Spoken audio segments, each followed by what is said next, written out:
Rita naman, hindi naman pwede yun. Kahit si kamatayan, hindi tayo mapaghihiwalay. Kailangan mo ako't kailangan kita. Mahal na mahal mo rin naman ako, di ba? Kaya magsasama tayo hanggang kamatayan. Bitiwan mo ako! Nakakadiri ka! Hayop ka! Nasasaktan ako!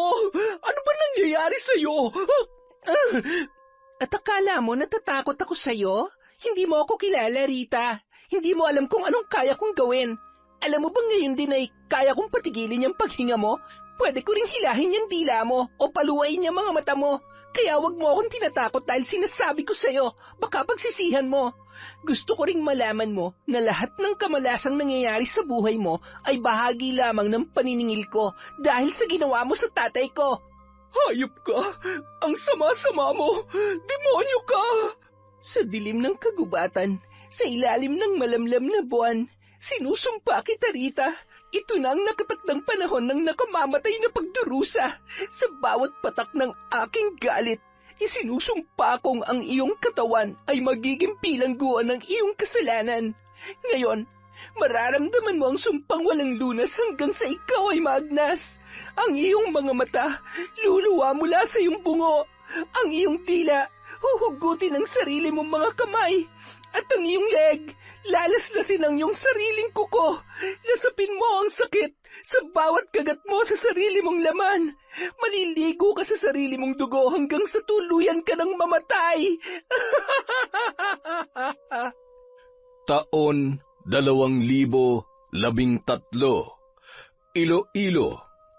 Isang hapon, sa sabungan na pagmamay-ari ng kilalang matandang mayaman na si Joaquin, nagkakagulo ang mga tao. May kanya-kanyang bitbit mula sa sabungan, mababakas sa muka ng mga nanalo sa pustahan ang kasiyahan at pagkadismaya naman sa hindi pinalad na manalo. Kung may mangilan-ngilang sabungero na umaalis na, ay may patuloy pa rin sa pagpusta para sa huling laban sa hapon na yon. Sinisiguro naman ng kaibigan ni Charlotte na si Uno na maayos ang pagkakalagay niya ng tari sa hawak niyang manok. Nang masigurong maayos na yon ay iniabot niya na sa sultador na si Mang Berting. Si Mang Berting ay ang ama ni Charlotte na isa namang Kristo. Suot nun ang maluwag na t-shirt at nakasombrerong kulay itim. Kung hindi lamang mahaba ang buhok ng dalaga ay mapagkakamalan yung lalaki dahil kung paano ito kumilos. Naaliw naman na nagmamasid si Joaquin sa dalagang anak ng kanyang kaibigan na si Mang Berto. Ang matandang lalaki na siya ring may-ari ng sabungan at sentensyador, nakapamewang sa kanyang pwesto at hinihintay ang huling sultada. Oh, huling pusta na to, 1,000. Sarado na ba? Wala na bang hahabol? Kasado na ang mga bossing? Mang Berto, ayos na ba yung pagkakatari ko? Oo naman, panalo na to. Tay, ayos na, bitaw na. Yan, ayos. Palaban talaga yung pula. Nang bitawan na ang dalawang manok ay nagsimula na ang sigaw ng mga sabungero para sa kani-kanilang pinustahan ng mga manok. Lakasan mong palo! Tugin mo na! Yan, sige pa! Woo! Tapos ang laban! Haha, panalo tayo, pre! Panalo! Lintik naman, oh! Mukhang tagilid ang manok ko. Malas ko ngayon. Sayang, mayayari na naman ako sa misis ko nito. Wala na! Bagsak ang puti! Panalo ang pula! Ayos lang yan, mga boss. Bawi na lang sa susunod na linggo. Napakabilis ng laban. Mukhang swerte lahat ng hinawakan kong manok ngayon, ah. May anting-anting ka yata, eh. Sandali lang, ha? Tay, ang laki ng pumasok na pusta kanina. Halos mabasag ng lalamunan ko kakasigaw. Oh, eto ang porsyento mo, Charlotte. O Uno, eto ang sayo. Uy, parang mas malaki pang kita mo sa akin, ah. Ilibre mo ako mamaya, ha? Oo ba? Ikaw pa ba? Malakas ka sa akin, tol. Nak, mauna ka nang umuwi, ha? Bilhan mo ng merienda ang lola mo at wag na wag ka madudulas na sinama na naman kita rito. Sigurado malilintikan na naman tayo.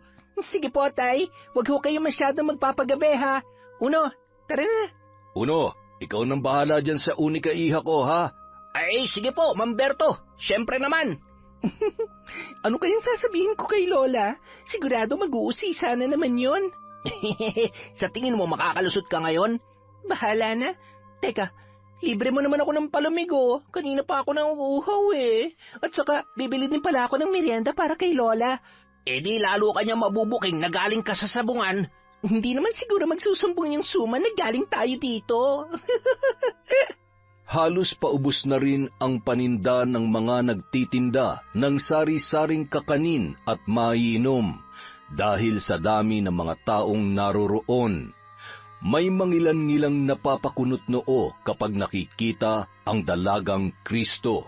Pambihira tong si Berto. Tingnan mo nga yan, nag-iisa lang ang anak niya tapos itinulad pa sa kanya. Kaya nga tisay pa naman din pero kung kumilos at manamitay, talaga namang para nangang lalaki. Mas malaki pa nga dyan sa palitong kasama niya. Kaibigan niya pala. Napangisi na lamang ang magkaibigan nang mapansin ang mga taong nakatingin sa kanila. Ano pong balita? Bago po ba yan? Matapos bumili ay nagpatuloy na ang dalawa sa paglalakad. Nakasabayan pa nila ang ilang mga sabungero na papauwi pa lamang at may kanya-kanyang pinag-uusapan hanggang sa makarating sila sa tapat ng bahay ni Don Joaquin. Charlotte! Hi, Charlotte, hindi Charlotte. Suntukin kaya kita. Alam mo naman na ganito ako magsalita eh. Ano ba yan? Wag na nga. Sandali lang. Halika, dito tayo. Oh, ano ba? Kailangan natin magtago dito. Kahapon kasi, may nakita ako pagdating ko dito. Hindi ko alam kung namamalit mata ba ako o talagang totoo yung nakita ko. Pero si Marco kasi, yung mayabang na tauhan ni Don Joaquin, nakita ko siya tapos yung chick si Babe ni Tanda na laging magkasama sa bayan. Tapos kahapon nagtukaan. Ikaw ha, kung ayaw mo mapahamak, itiko mo yung bibig mo. Huwag ka rin gumagawa ng kwento. Alam mo, nahawahan ka na ng mga tsismosang tindera sa sabungan. Halika na, at baka mapagkamalan pa tayong magnanakaw sa ginagawa natin. Hindi nga ako nagsisinungaling. Ayun, tingnan mo, di ba si ano yun? Ay, umuwi na nga tayo. Aray, oo na. Pambira naman oh. Makakalas ang balikat ko sa lakas ng pagkakahila mo eh. Bakit ka ba kasi nang mamadali?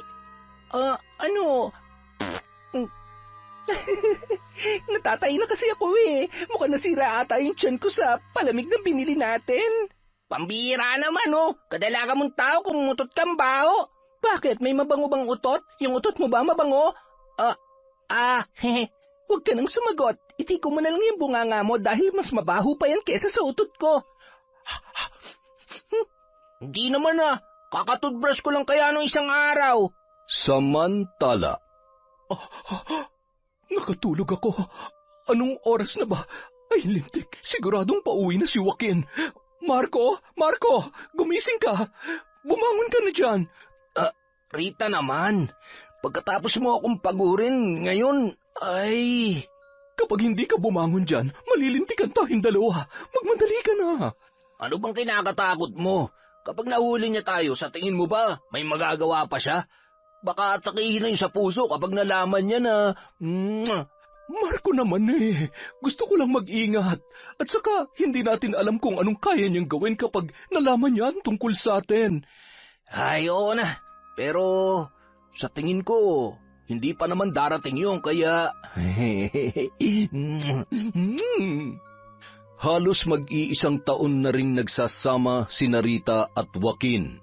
Pinapaniwala niya ang matanda na tapat at totoo ang pagmamahal at pag-aalagang ipinapakita niya rito. Lingid sa kaalaman ni Don Joaquin na ang isa sa kanyang pinagkakatiwalaang tauhan ay totoong karelasyon ng kanyang kinakasama. Matagal nilang pinagplanuhan yun. Bukod sa mayaman kasi si Don Joaquin ay wala rin yung asawa o anak man lamang na magmamana sa mga ari-arian nito. Samantala, lakad-takbo na ang ginawa ng magkaibigan para makarating sa bahay ni na Charlotte. Patay, mukhang nakakunot noon na si Lola Esther hindi na ako tutuloy Siguradong hinihintay na rin ako ni Lolo. Sige na, ako nang bahala sa lola kong... buti naman at naisipan mo pang umuwi. Saan ka nang galing, ha? Sumama ka na naman ba sa sabungan? Nasaan ang magaling mong ama? Anong oras na? Malapit na lumubog ang araw, tsaka mo pa lamang naisipang umuwi, ha? Oh, ayan kasi, inubutuloy kayo. Huwag na po kayong magalit. Bumili lang naman po ako ng merienda. Lola, tingnan niyo po ito, oh. Hindi po ba? Paborito niyo tong suman? Hindi mo ako madadaan sa pasuhol-suhol mo. Ano ka, gobyerno? Aray! Ay, teka. Ano nangyayari sa'yo? Bakit? Lola, sandali lang po. Hindi ko na po talaga kayang pigilan to. Taing-taing na po talaga ako, Lola. Teka lang po, Ay, Diyos ko. Hindi ko na alam kung paano ko babaliin yung mga kalokohang ipinamana sa iyo ng tatay mo. Amang mahabagin, nagkaka-wrinkles na ata ako sa pagiging pasaway ng batang ito. Bilisan mo dyan at mag-uusap pa tayo. Ay, Lola talaga. Dito na lang kaya ako matulog sa banyo. Mukhang non-stop na naman ang bunganga niya. Tay, uwi ka na. Kailangan kong tulong niyo. Wala na bang mas masungit pa sa lola ko? Ay, ang sakit talaga ng tiyan ko. Grabe. Saan kaya nanggaling yung tubig na ginamit sa palamig? Samantala, idinaan naman ni Mang Berto si Don Joaquin sa bahay nito sakay ng isang tricycle. Inalalayan pa noon ang paika-ikang matandang lalaki na nakatungkod sabay iniabot ang bayad sa driver ng tricycle. Mula nang magbinata si Mang Berto ay talagang malapit na siya kay Don Joaquin. Nabuo ang pagkakaibigan nila dahil sa pareho nilang hilig sa pagsasabong. Siya rin ang katiwala sa sakahan at nyugan na pagmamay-ari ng matanda.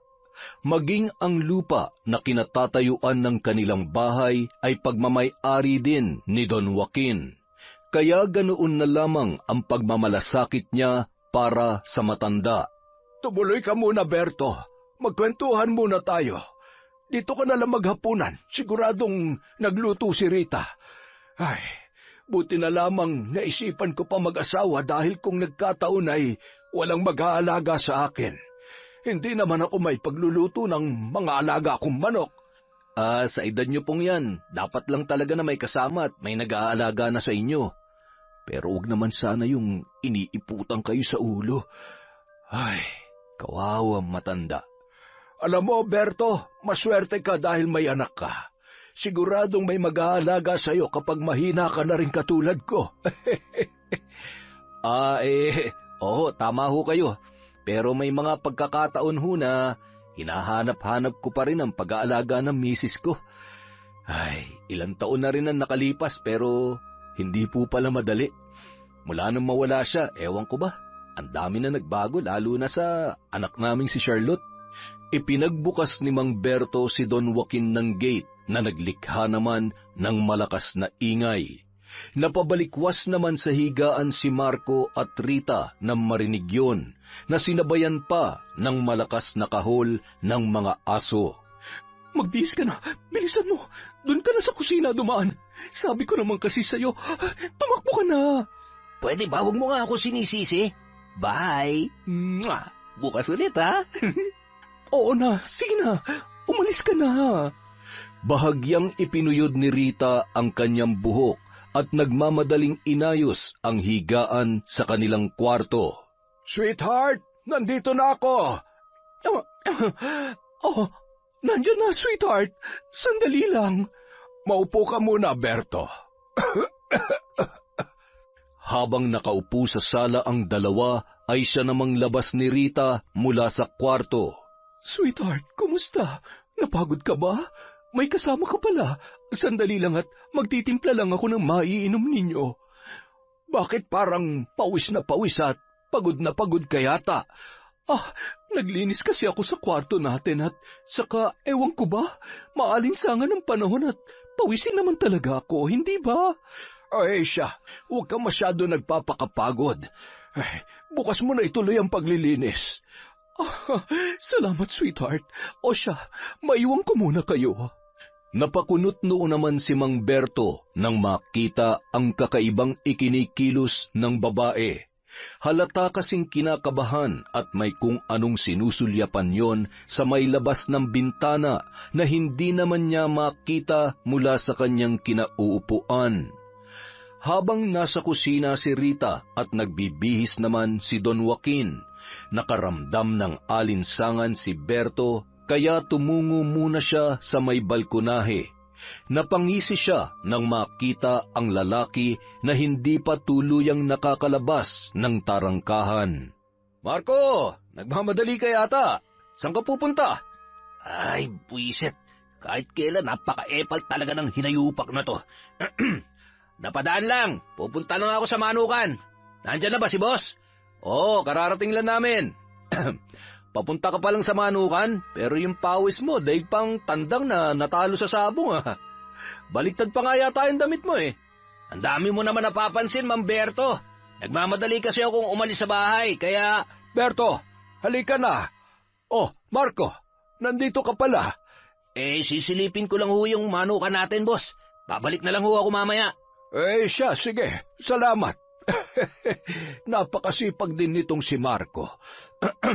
Halika na sa kusina, Berto, at doon tayo magkwentuhan habang nagluluto si Rita ng hapunan. Ngumiti sabay sumunod si Berto sa matanda na noon ay nagtataka pa rin sa ikinikilos ni Marco. Lalo lamang nadagdagan ang paghihinala niya na totoo nga ang naririnig niyang usap-usapan tungkol sa relasyon nito kay Rita.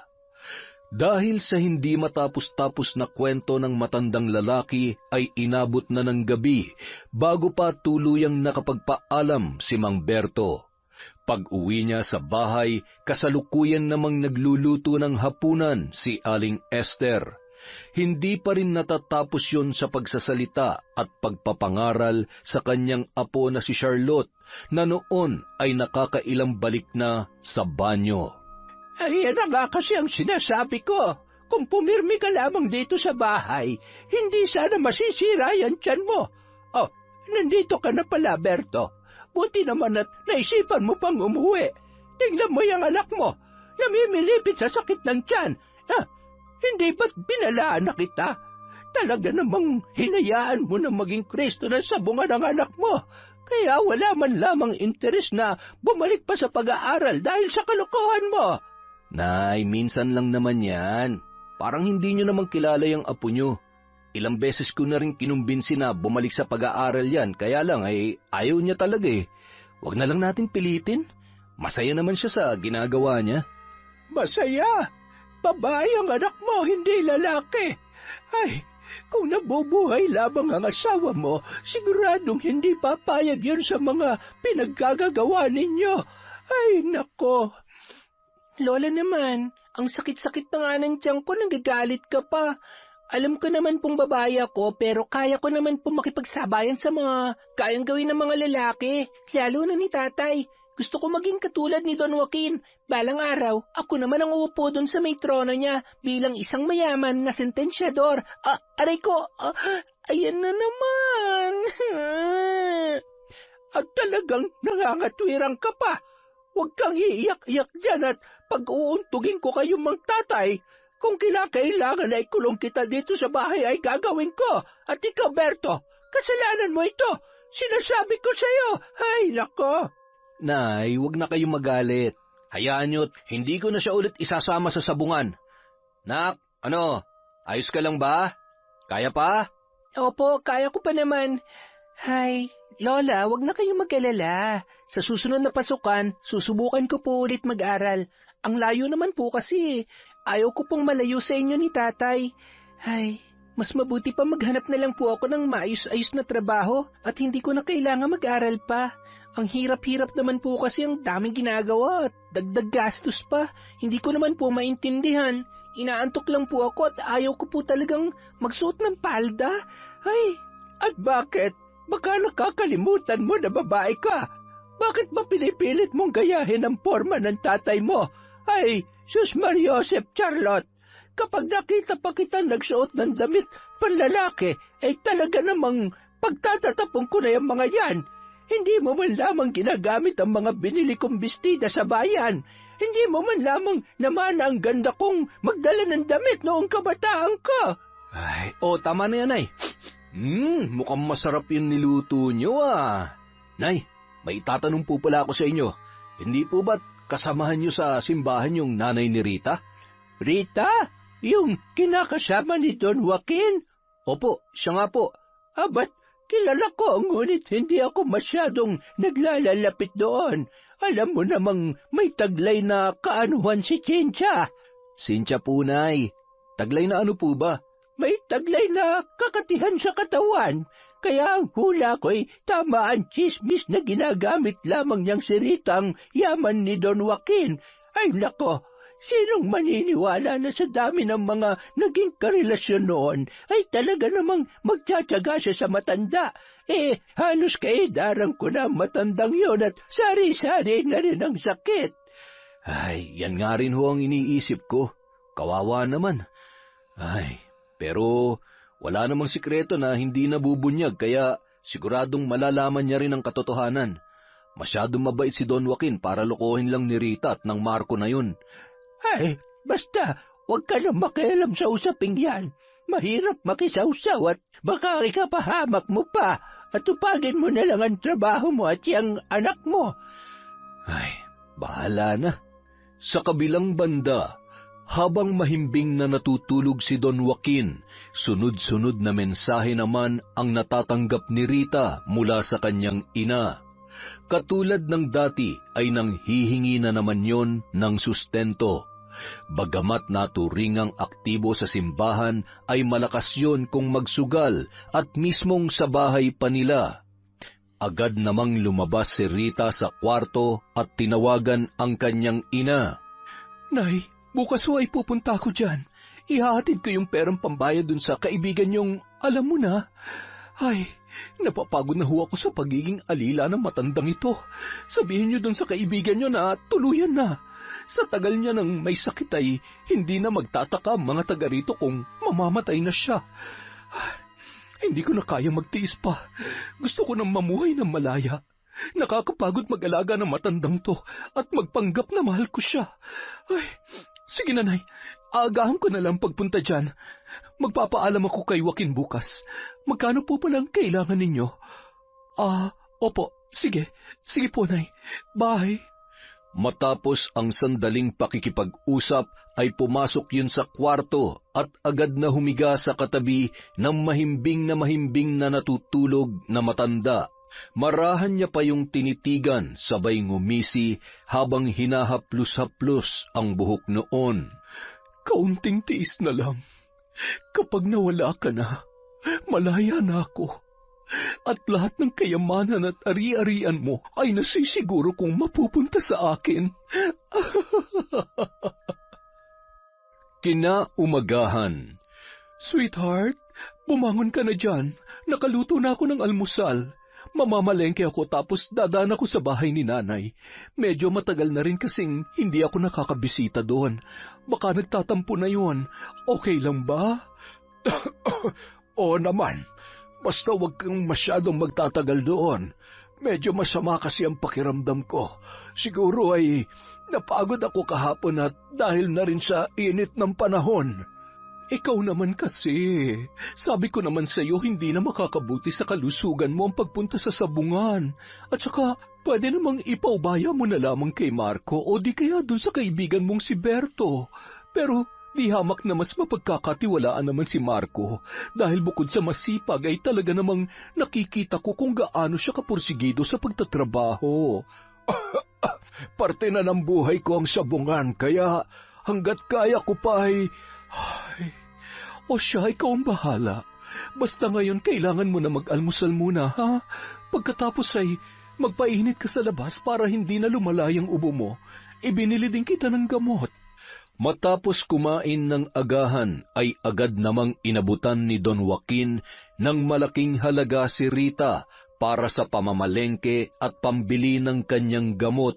Nakakaipon si Rita dahil inaabutan siya ng matanda para sa kanyang mga personal na pangangailangan. At dahil nakikita ni Don Joaquin ang sakripisyo ng kanyang kinakasama sa pag-aalaga sa kanya, ni minsan hindi sumagi sa isip nito na may masamang plano ang babae o di kaya naman ay maniwala sa sinasabi ng ilan sa mga kaibigan niya na pineperahan lamang siya ni Rita. Sa katunayan, madalas niyang ipinagtatanggol ang babae na siya ring dahilan kung bakit mas pinili niya na lamang iwasan ang kanyang mga kaibigan na naging tutol sa kanyang naging pasya. Kinagabihan, sunod-sunod ang pag-ubo at pagdaing ni Don Joaquin sa kanyang kwarto habang nagluluto ng hapunan si Rita at pasimpleng kausap sa text si Marco. Nagkukunwaring abala at hindi naririnig ang pagdaing ng matanda. Rita! Bigyan mo ako ng tubig! Hindi ko may galaw ang paa at ang likod ko. Aray ko! Ano ba ang nangyayari sa akin? Rita! Ay nako, maghintay ka. Sigurado kung may epekto na ang pambabarang sa kanya. Ay, sa wakas ay matatapos na rin ang araw-araw na pagtitiis at kalbaryo ko sa pag-aalaga at pagpapanggap na maging butihing may bahay. Iyo, ay, mapuntahan nga muna at baka makahalata na. Humarap muna siya sa salamin bago tuluyang tumungo sa kwarto ng matanda na animoy nag-aalala. Sweetheart, ay Diyos ko, anong nangyayari sa'yo? Anong gagawin ko? Dalhin mo ako sa ospital. Hindi ko na kaya. Sandali lamang, sweetheart. Hihingi lamang ako ng tulong. Tatawagan ko na lamang muna si Marco.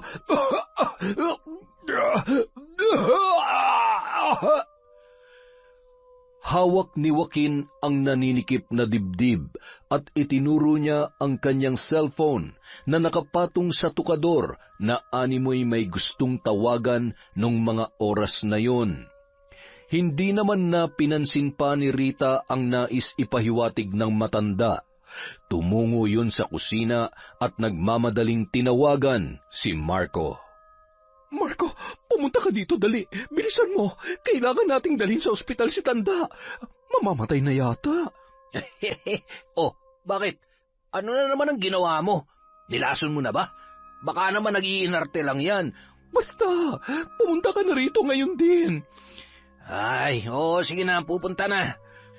Matapos makausap si Marco, nagmamadali yung bumalik sa kwarto para ihanda ang mga gamit na dadalhin nila sa ospital. Sandali lang, sweetheart, ha? Paparating na si Marco. Dadalhin ka namin sa ospital. Lakasan mo ang loob mo at huwag mo akong iiwan, ha? Huwag ka mag-alala. Gagaling ako at magsasama pa tayo ng matagal. Nang gabi ring yun, isinugod nila si Don Joaquin sa ospital. Pagdating sa naturang ospital ay bigla namang umayos ang pakiramdam ng matanda. Makalipas ang 3 araw ay pinalabas din yon ng doktor matapos lumabas ang maayos na resulta ng mga pagsusuri na isinagawa para sa kanya. Ngunit ilang oras lamang matapos makalabas kung ano-ano na naman ang idinadaing na sakit noon. Bigla na lamang namaga ang buong katawan at nagsisimula ng magkaroon ng malalaking pigsa sa iba't ibang parte ng katawan ng matandang lalaki. Nang malaman ni Berto ang tungkol sa kalagayan ni Don Joaquin, ay agad niya yung pinuntahan sa bahay nito.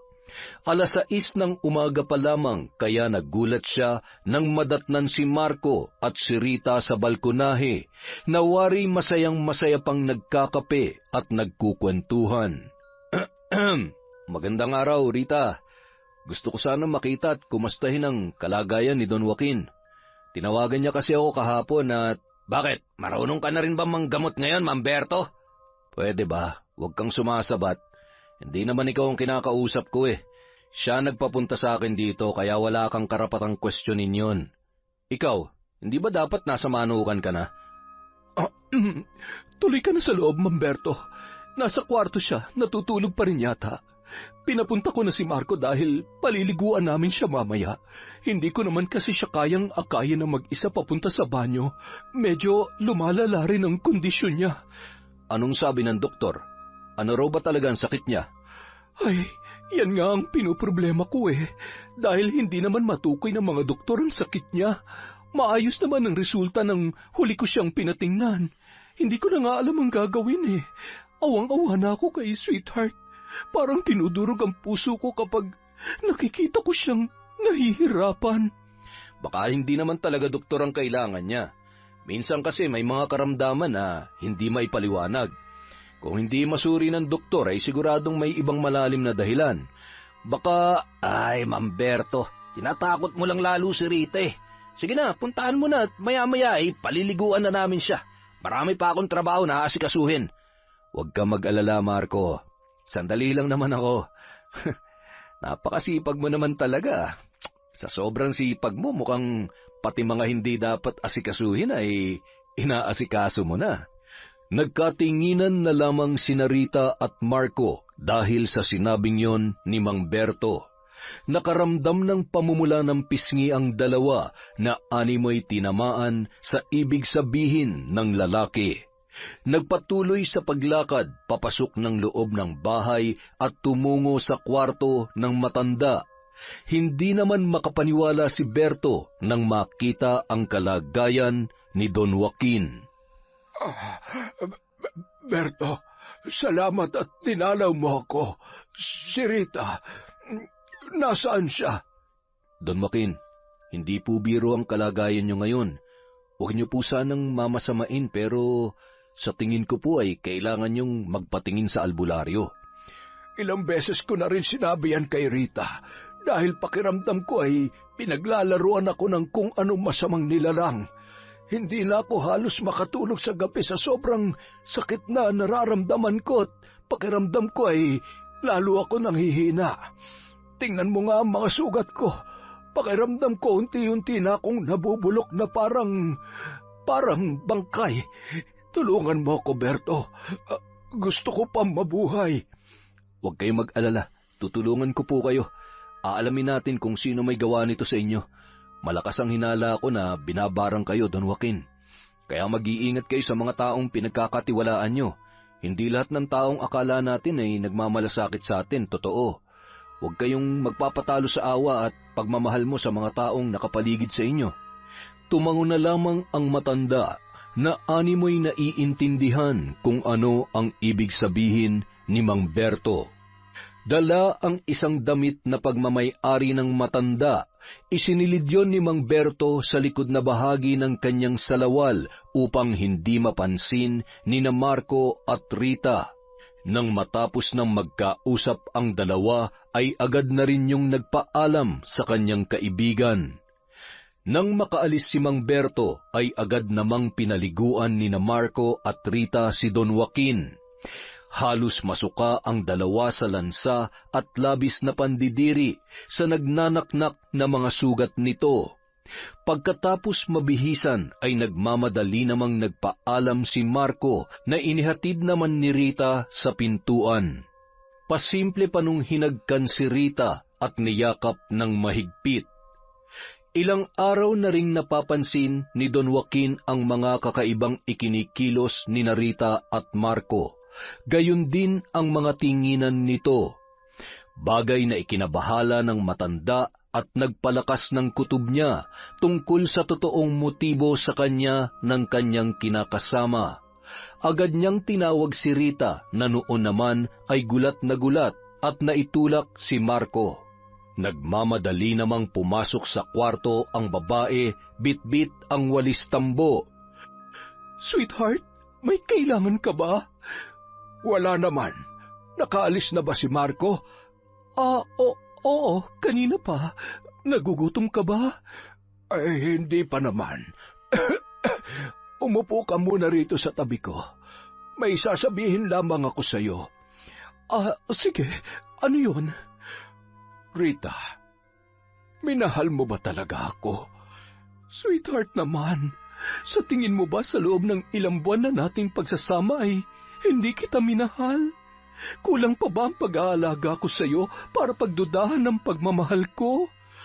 Kung mahal mo ako, handa ka bang pakasal sa akin sa kabila ng aking kalagayan?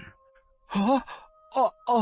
Sweetheart, sa ngayon ang isipin muna natin ay kung paano ka mapapagaling. Pero kung talagang gusto mo akong pakasalan, bakit naman hindi? Kung yan ang tanging paraan para mapatunayan ko sa iyo na mahal kita, sige, magpakasal tayo. Kapag pinakasalan mo ko, lahat-lahat na meron kay siguradong mapupunta na sa akin. Hindi na ako makapaghintay pa, mahal ko. Kapag nalaman ko na may kinalaman ka sa lahat na nangyayari sa akin, pagsisisihan mo ito. Pagbabayarin kita, Rita. Magbabayad ka. Kayo ng lalaki mo. Nang makarating si Mang Berto sa kanilang bahay, ay mababakas ang lungkot sa mukha nito. Tay, okay lang po ba kayo? Ay, oo nga naman. Ano ba't parang pasan mo ang buong daigdig sa problema mo? May nangyari po bang masama kay Don Joaquin? Kumusta po siya? Sa totoo lang ay malubha ang kalagayan niya. Hindi pangkaraniwang sakit ang dumapo sa kanya. Sa tingin ko ay binabarang po siya, Nay. Kung makikita niyo lamang ang kalagayan niya, ay talaga namang mahahabag kayo at... Ay, naku. Binabarang? Napakabuting tao ni Don Joaquin. Matulungin at wala naman tayong kakilala na nakaalitan niya. Sino naman ang walang pusong gagawa noon sa kanya? Yun nga din po ang iniisip ko at gusto kong malaman. Kailangan natin malaman kung sino nagtatangka sa buhay niya. Nay, ano bang klaseng tingin yan? Umayos ka, Berto. Huwag mo sabihin na... Nay, sige na. Kung mapapagaling niyo siya, hindi lamang buhay niya may liligtas natin. Malakas kasi ang kutob ko na posible pong... Ay, huwag ka muna mambibintang. Kailangan muna natin makasiguro. Pero paano ko siya gagamutin? Kung totoo ang hinala mo na si Rita ang siya may kagagawan, hindi niya yun hahayaang maggamot ng kahit sinong albularyo. Kailangan nating makakuha ng... Ayan, Nanay. Sinabi ko rin kay Don Joaquin na tutulungan natin siya, kaya... O siya, sige na. Ako na ang bahala. Ikaw naman, Charlotte, samahan mo ko mamaya na manguha ng mga dahon na kakailanganin natin sa ritual. Sige po, Lola. Lola, turuan mo po kaya ako manggamot at mambarang para naman po kapag wala na kayo ay ako na manggagamot sa mga taga rito at saka para maturuan ko rin ang leksyon ng may masasamang loob katulad na lamang nung nambabarang kay Don Joaquin. Ayan, dumali ka na naman. Akala mo maganyan lamang kasimple ang gusto mo mangyari? Hindi madali ang pagiging albularyo at aralin ang aklat ng karunungan. Magbubukas ang iyong mga mata at isipan sa kasamaan at paggamit ng kapangyarihan. Kapag natutunan mo ito, marami itong kapalit, Apo. Maraming pwede mangyari na hindi mo inaasahan. Hanggang sa tuluyang ka na maging bihag ng hindi pangkaraniwang kapangyarihan. Isang malaking responsibilidad at sinusumpaan ang kaakibat ng bawat taong nagtatangan ng kakaibang kaalaman. Ay, kaya ko po yan, Lola. Isa pa, wala namang imposible kung gugustuhin ko. Alam niyo po, palagi ko ring napapaniginipan na magiging magaling daw akong albularyo at marami akong matutulungang tao. Tsaka, Lola? Lola, nasan na yun? Nilayasan ka na ng lola mo. Kinakausap mo kasi kung saan ka naman nakatingin. Ay, si Lola talaga. Ano tay, sa tingin mo, kaya ko rin yung mga ginagawa ni Lola, no? Oo naman, anak. Ikaw pa ba? Anak kita at alam ko kung gaano ka kahusay. At isa pa, hindi ka naman matitiis ng lola mo. Salamat, tay. The best ka talaga. Lahat para sa iyo, anak. Basta huwag kang mapapahamak. Kung saan ka masaya, susuportahan kita. Siya nga pala, huwag ka na munang sasama sa sabungan, ha? May punto naman ang lola mo. At saka, Pinag-uusapan na ako ng mga... Yung mga pangit na tindera sa sabungan, Tay. Narinig ko nga rin po yun. Huwag kayong mag-alala, patutunayan ko sa kanila na nagkamali sila ng iniisip tungkol sa akin. O siya, sige na anak. Pupunta muna ako sa palayan. Ingat po kayo. I love you, Tay. Tulungan mo na dito ang lola mo, ha? Sige po. Lola, ako na pong bahala magwalis dyan. Siya, tapusin mo na ito at magluluto na muna ako. Lola? Ano na naman? Charlotte, tantanan mo ako kung ayaw mong mahambalos kita nitong hawak kong walis. Ay, napakasungit talaga. Napapailing-iling na lamang si Lola Esther papasok sa kusina at nilingon muli ang kanyang apo. Ramdam niya na may potensyal ang dalaga sa nais nito, bagay na labis niya namang kinatatakutan dahil alam niya kung gaano kadelikado ang maaaring mangyari kay Charlotte. Lahat ng pasakit at pagsubok dahil sa pagyakap niya sa itim na karunungan ay naranasan niya na, bagay na ayaw niyang mangyari sa kanyang apo. Ang pagkamatay ng dalawa niya pang anak at asawa ay bunga ng paggamit niya ng itim na kapangyarihan. Hindi ko maaatim na pagdaanan mo ang lahat ng pasakit na dinanas ko, Apo, dahil sa kagustuhan kong gumanti sa mga naging babae ng lolo mo. Ay, magiging mas ligtas ka kung mananatiling sarado ang iyong kaalaman tungkol sa pambabarang. Bandang 5:00 ng hapon ay papauwi na sa bahay ang maglola. Dala ang iba't ibang dahon na kinuha nila mula sa kinatatayuan ng luma nilang bahay. Marami kasing tanim na iba't ibang halaman na karaniwang ginagamit ni Lola Esther sa panggagamot noong aktibo pa yon bilang albularyo sa baryong yon.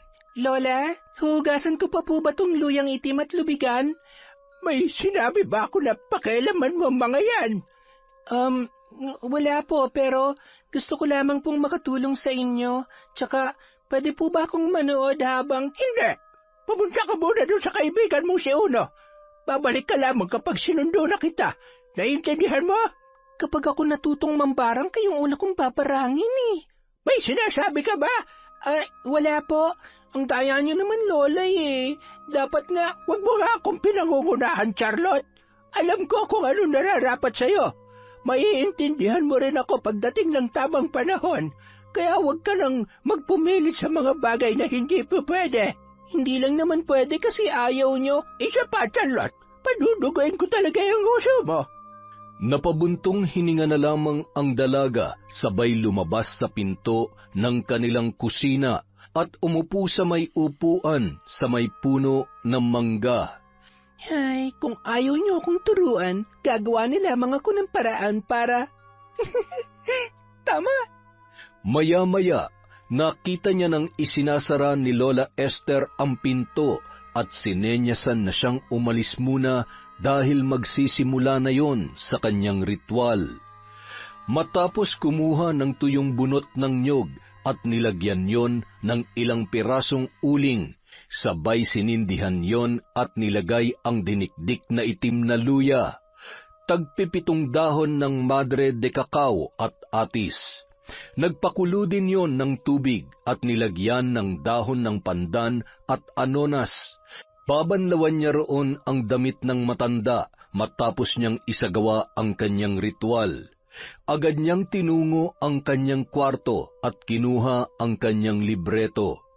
Pinagpag niya pa yon sabay binuksan ang isang kwadradong kahon na naglalaman ng mga gamit niya sa panggagamot at ang isa namang sisidlan na kulay itim ay naglalaman ng mga kagamitan sa pambabarang.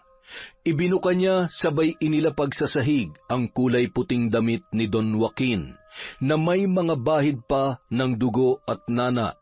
Sinindihan ng matandang babae ang 3 puting kandila na ginagamit niya kapag nanggagamot.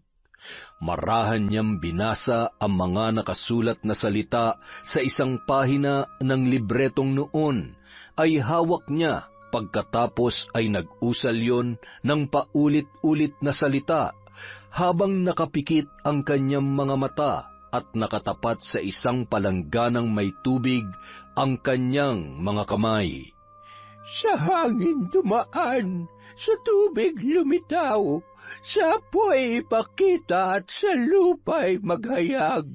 Sa tulong ng aking kapangyarihan, nais kong malaman, ihayag mo sa pamamagitan ng tubig na ito ang katotohanan sa kung sino man na nagbabanta sa buhay ni Joaquin. Bigyan mo rin siya ng sapat na lakas upang labanan ang sumpa na nagpapahina at posibleng maging sanhi ng kanyang katapusan. Ibalik mo sa pambabarang ang bagsik ng sumpang kanyang binitawan.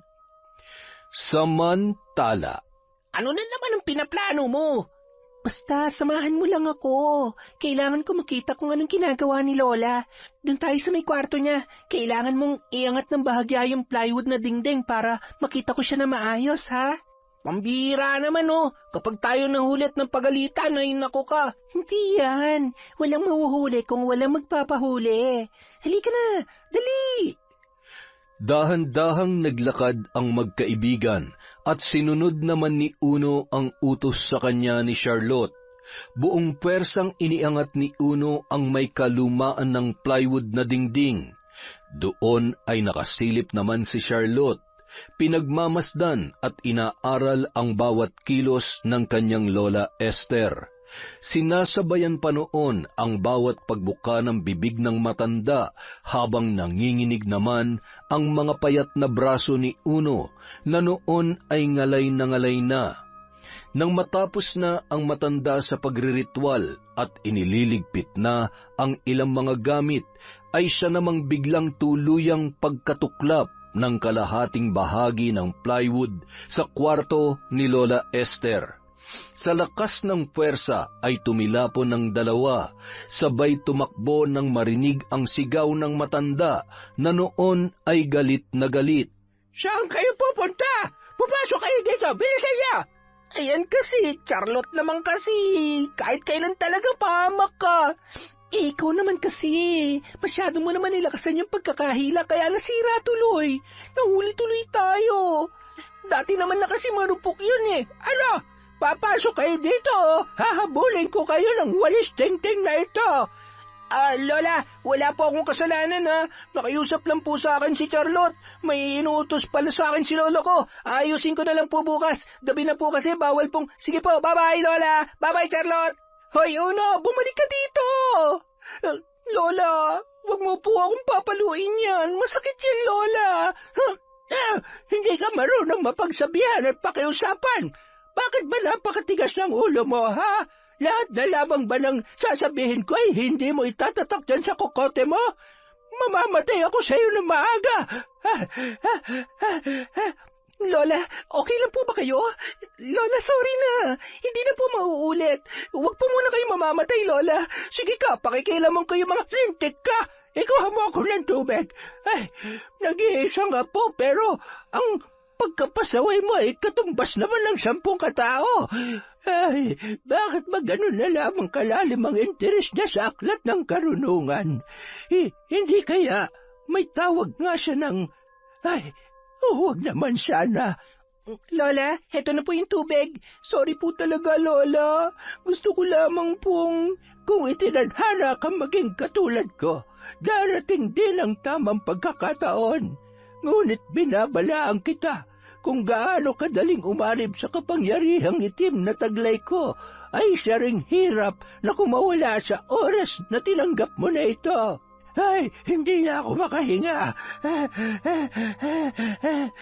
Alam ko naman po yun, Lola. Maraming beses niyo na hong sinabi sa akin yan. Handa naman po ako.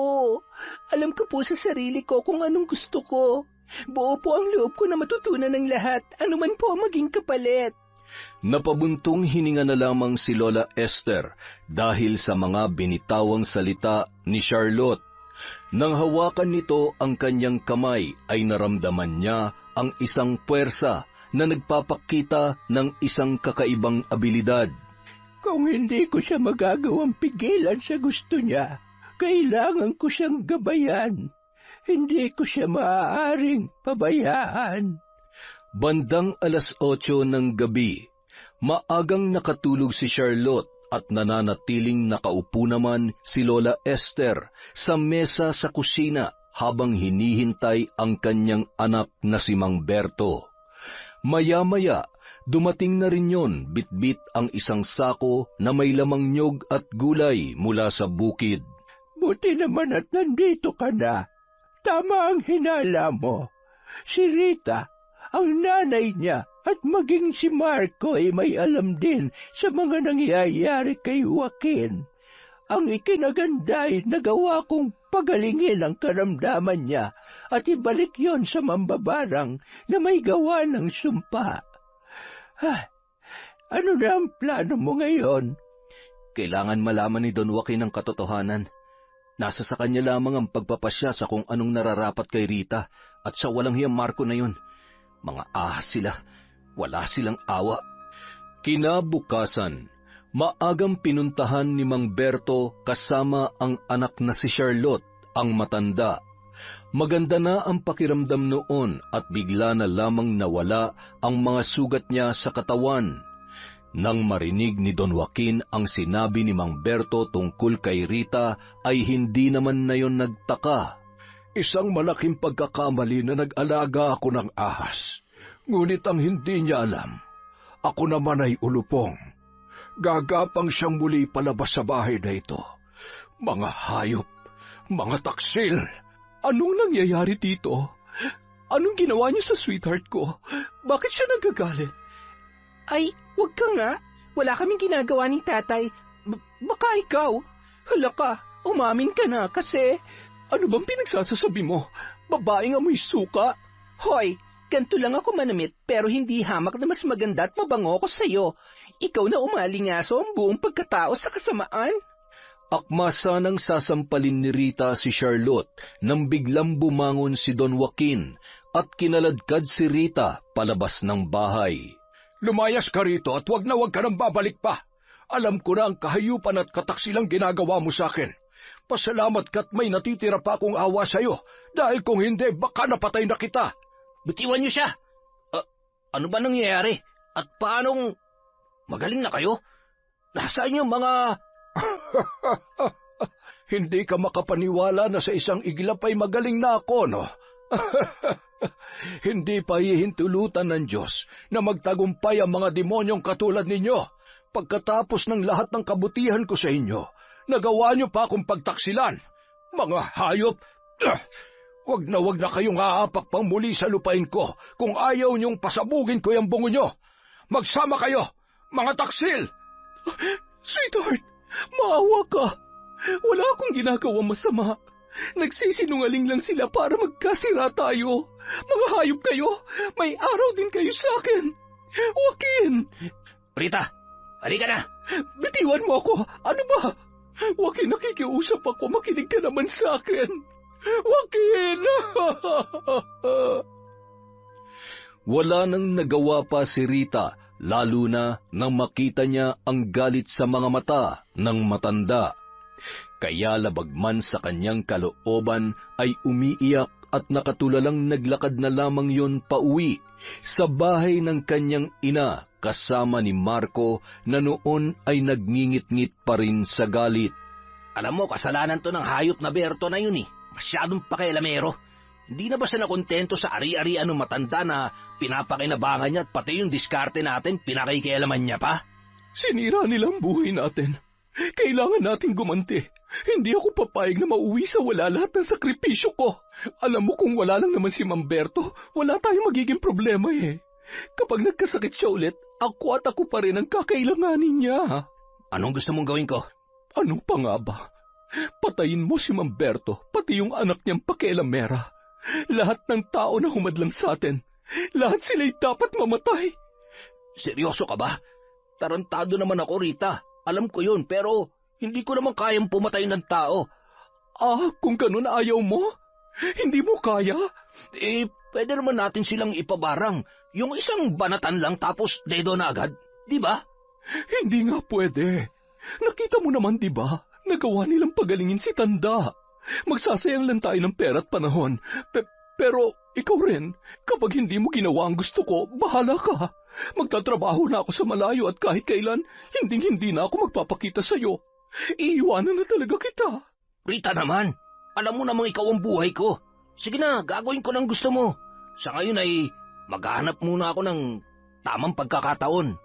Makalipas ang 1 buwan, naging mas abala si Mang Berto dahil siya na rin ang nag-aasikaso sa manukan ni Don Joaquin.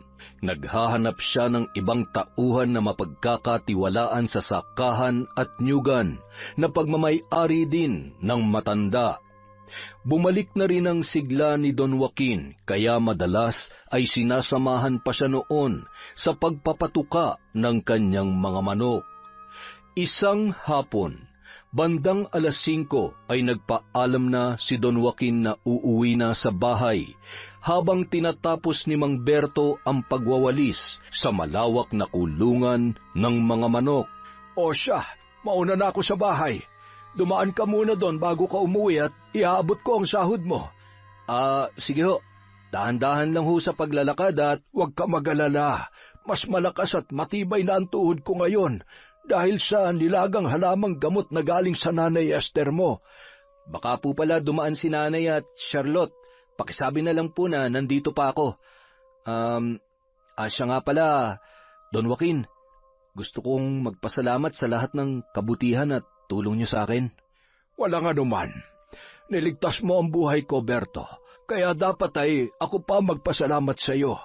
Hindi ka lamang naging mabuting kaibigan. Salamat sa mabuting serbisyo at sa lahat ng mga naitulong mo sa akin para mapangalagaan ang mga ari-arian ko. Ay siya, sige na at hindi ko na kayang pigilin itong pananakit ng tiyan ko. Kailangan ko na magbawas. Makalipas ang ilang sandali, bigla na lamang may nagsalita sa likod ni Mang Berto. Kumusta ka na, Mang Berto? Ayos ba? Haya-hay ang buhay mo ngayon, Daig mo pang tagapagmana ng ari-arian ni Tanda. Malas lang dahil... Anong gagawin mo sa akin? Bitiwan mo yan. Maawa ka. Wala akong kasalanan sa'yo. Wala pala, Sa bawat pagtaga ko sa'yo, alalahanin mo ang araw na nawalan ako ng trabaho dahil sa buwisit na pagiging pakailamero mo. Tama na. At alam mo ba, isusunod ko ang anak mo, hayop ka. Wag, maawa ka. Tadtad ng taga ang buong katawan ni Mamberto at naliligo na yon sa kanyang sariling dugo. Buti na lamang na taon na paparating ang maglola kasama ang ilang tauhan mula sa sakahan na kumuha rin ng sahod kay Don Joaquin. Walang kasimbilis na tumakbo si Marco, bitbitang itak na tumutulo pa ang dugo. Nang matanawan yon ni Charlotte ay napalundag yon at tumakbo papunta sa kanyang ama na ngayon ay nakahandusay na sa lupa.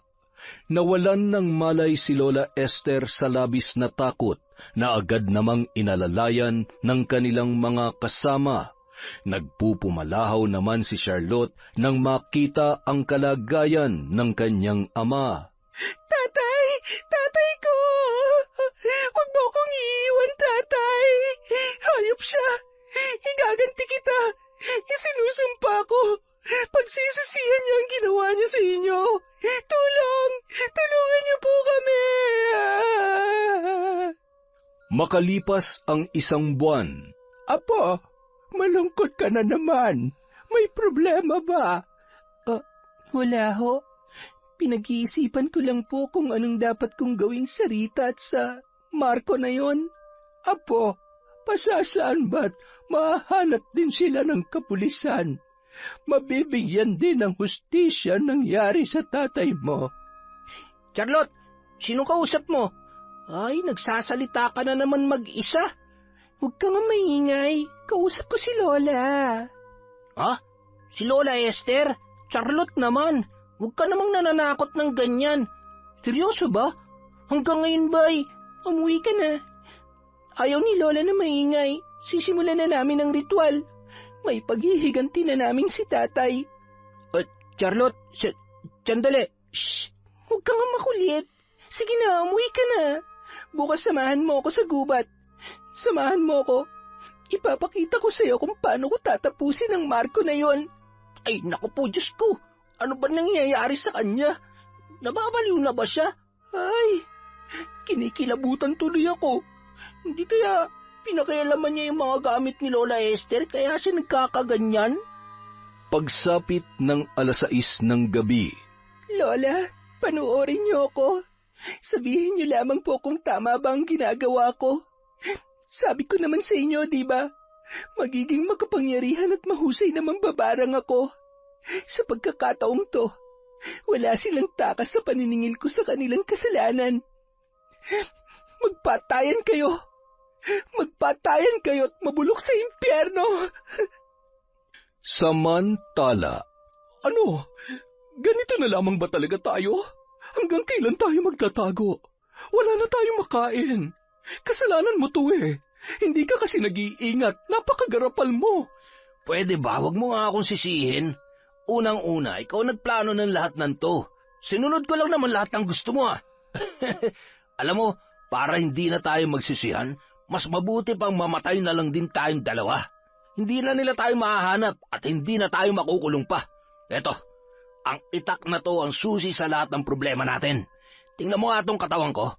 Sa tingin mo, gugustuhin ko pa mabuhay? Daig ko pa nagnas na patay. Pinagpipiestahan ng langaw. Nababaliw ka na ba? Ayaw ko pa mamatay. Kung gusto mong mamatay, magpakamatay ka mag-isa mo. Total hirap na hirap ka naman na dyan sa sarili mo. Wala ka talagang silbi kahit kailan. Magpakamatay ka na. Akala mo pipigilan kita? Asa ka? Rita naman, hindi naman pwede yun.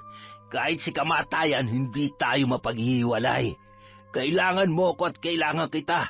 Mahal na mahal mo rin naman ako, di ba? Kaya magsasama tayo hanggang kamatayan. Bitiwan mo nga ako. Nakakadiri ka. Hayop ka. Nasasaktan ako. Ano ba nangyayari sa'yo?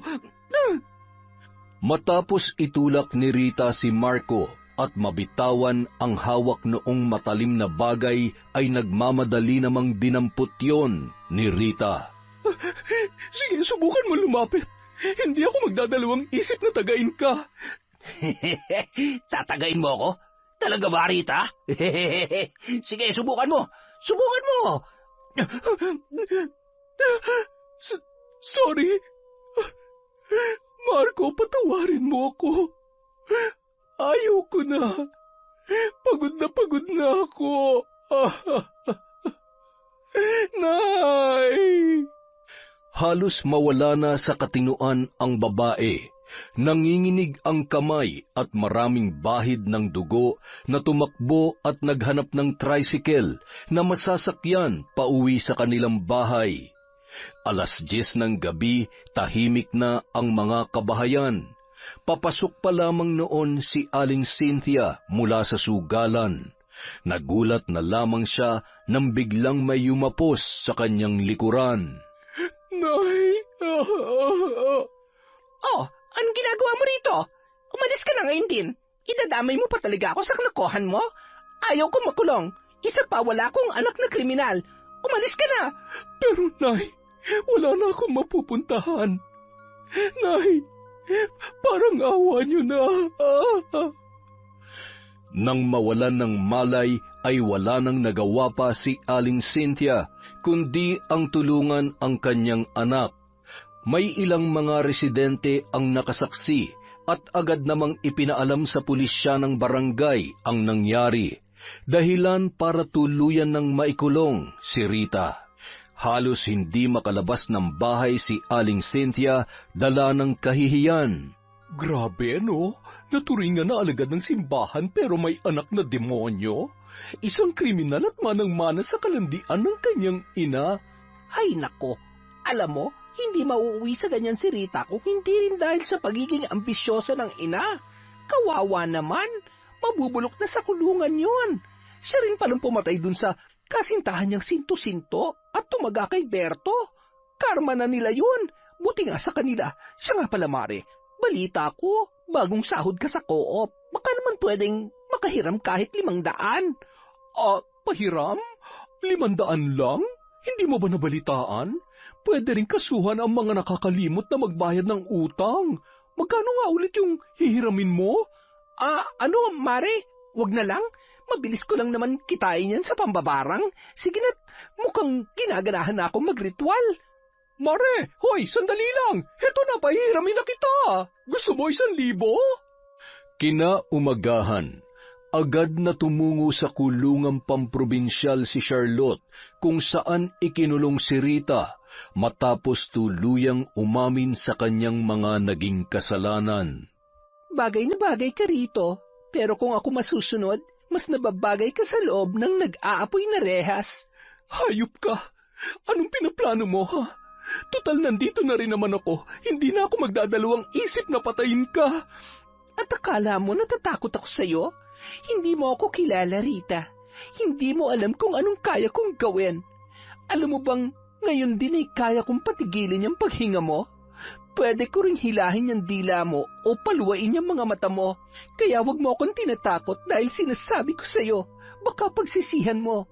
Gusto ko ring malaman mo na lahat ng kamalasan nangyayari sa buhay mo ay bahagi lamang ng paniningil ko dahil sa ginawa niyo sa tatay ko at dahil sa pagkamatay ni Lola. Lahat na lang ba isisisi mo sa akin? Anong klaseng nilalang ka? Anong ginawa mo? Alam mo kung anong ibig kong sabihin at gusto ko lang din malaman mo na hindi pa ako tapos sa paniningil ko. Gusto kong iparamdam sa'yo kung gaano kasakit ang dinulot mo sa buhay ko. Paalam, Rita. Magdasal-dasal ka na, baka sakaling maisalba mo pa ang sarili mo. O pwede namang wag na, dahil marami ng masasama sa mundo. Malaking kabawasan kung mawawala ka. Hayop ka! Ang sama-sama mo! Demonyo ka! Parang ikaw din naman. Bye! Baka may gusto kang ihabilin sa pinakamamahal mong ina. Paano ba yan? Mukhang hindi na kayo magkikita pa. Ako na lang ang saktan mo. Huwag mo nang idamay ang nanay ko. Charlotte! Charlotte! Nang sumunod na araw, umagang-umaga, bitbit ni Charlotte ang isang kumpol ng bulaklak na kulay puti at kandila. Tao po! Tao po! Ay, walang tao. Sige na nga, iiwanan ko na lang to dito. Maya-maya, mula sa di kalayuan, nakatanaw si Charlotte habang pinapanood ang noon ay takot na si Aling Cynthia na dinadampot ang bulaklak at kandila. Natanawan pa siya noon sabay kinawayan at ngumisi ang dalaga. Bigla na lamang yung bumulong sa hangin at kasabay noon ay ang biglaang paninikip ng dibdib ng babae. Napahawak pa yon sa pinto hanggang sa tuluyan ng natumba at nalagutan ng hininga. Kahit na magwala ka pa sa galit, wala ka nang magagawa pa. Ngayon mararamdaman mo na ang sakit na nararamdaman ko sa pagkamatay ni Lola. Kinagabihan, nakarating na rin kay Rita ang malungkot na balita. Nay, patawarin niyo ako. Kasalanan kong lahat ng ito. Kung may babalik ko lang ang oras at panahon, sana... aray! Bakit parang... nahihirapan akong huminga? Ano nangyayari sa akin? Sa kabilang banda... Ano na naman bang ginagawa natin dito? Charlotte naman eh. Hindi ba pwedeng sa bahay ka na lang magritual? Tara na, umuwi na tayo. Ayon sa aklat na ito, nagiging mas malakas kami pagsapit ng 12:00, lalo na kapag kabilugan ng buwan. Huwag ka nang anduwag, maupo ka lang dyan. Kapag ako nagalit, tatahiin ko yung bibig mo. Ito na, tatahimik na. Aray, Malamok? Diyos ko po naman, sa dami na magiging kaibigan ko, mambabarang pa talaga. Matapos ilapag ang kulay puting tela sa gitna ng kakahuyan at sinindihan isa-isa ang mga kandila, nagsimula ng umusal ng mga kakaibang salita habang nakabuka ang mga kamay at nakapikit. Ilang sandali lamang ay ramdam na ni Uno ang pagbabago ng ihip ng hangin. Nagtataasan ang balahibo ng binata sa buong katawan.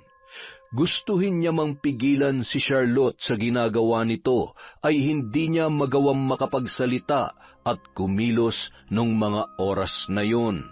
Sa dilim ng kagubatan, sa ilalim ng malamlam na buwan, sinusumpa kita, Rita.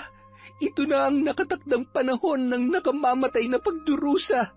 Sa bawat patak ng aking galit, isinusumpa kong ang iyong katawan ay magiging bilangguan ng iyong kasalanan. Ngayon, mararamdaman mo ang sumpang walang lunas hanggang sa ikaw ay magnas. Ang iyong mga mata, luluwa mula sa iyong bungo. Ang iyong tila, huhugutin ang sarili mong mga kamay. At ang iyong leeg, lalaslasin ang iyong sariling kuko. Lasapin mo ang sakit sa bawat kagat mo sa sarili mong laman. Maliligo ka sa sarili mong dugo hanggang sa tuluyan ka ng mamatay. Samantala,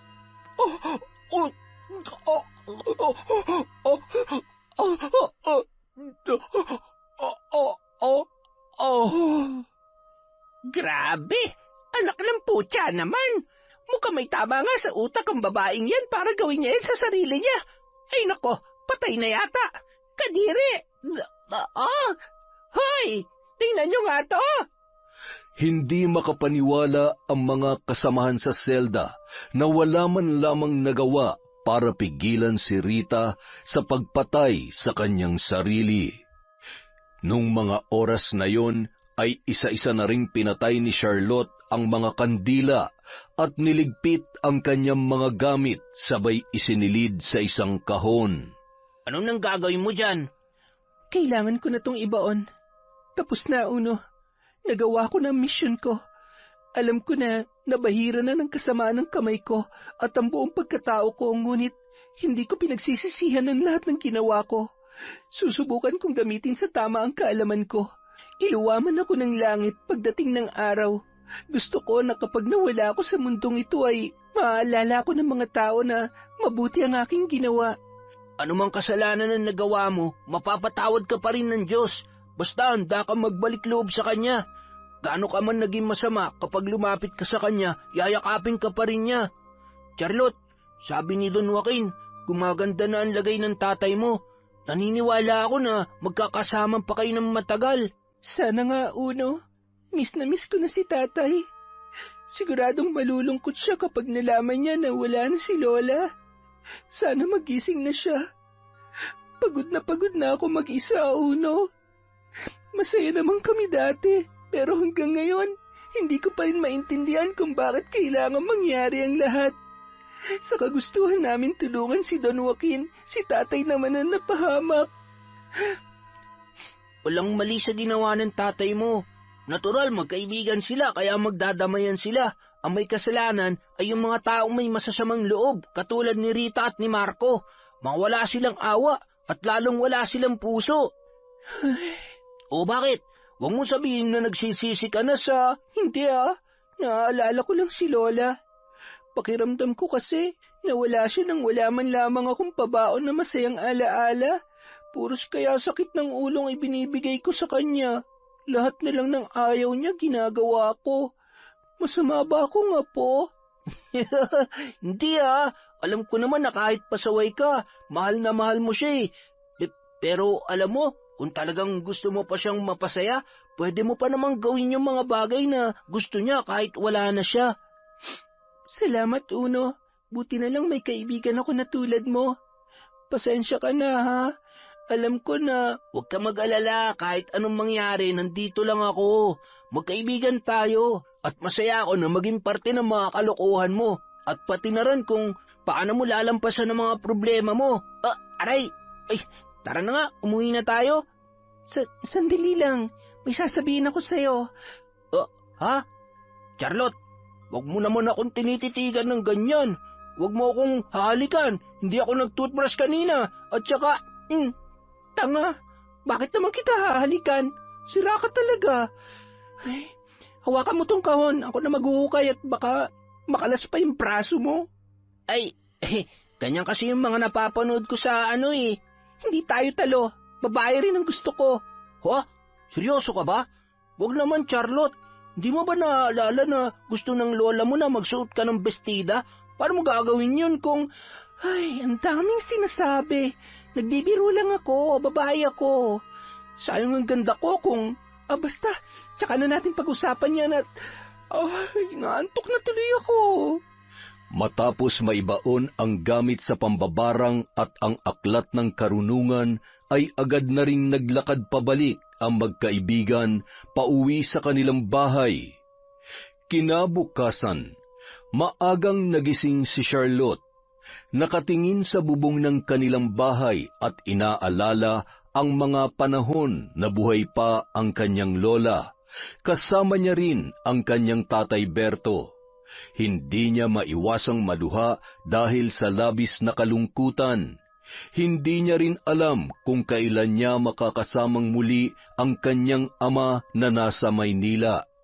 Doon yon ipinagagamot ng kaibigan nitong si Don Joaquin dahil sa kinailangan niyong ilipat sa Maynila upang masiguro na maisasalba pa ang buhay noon.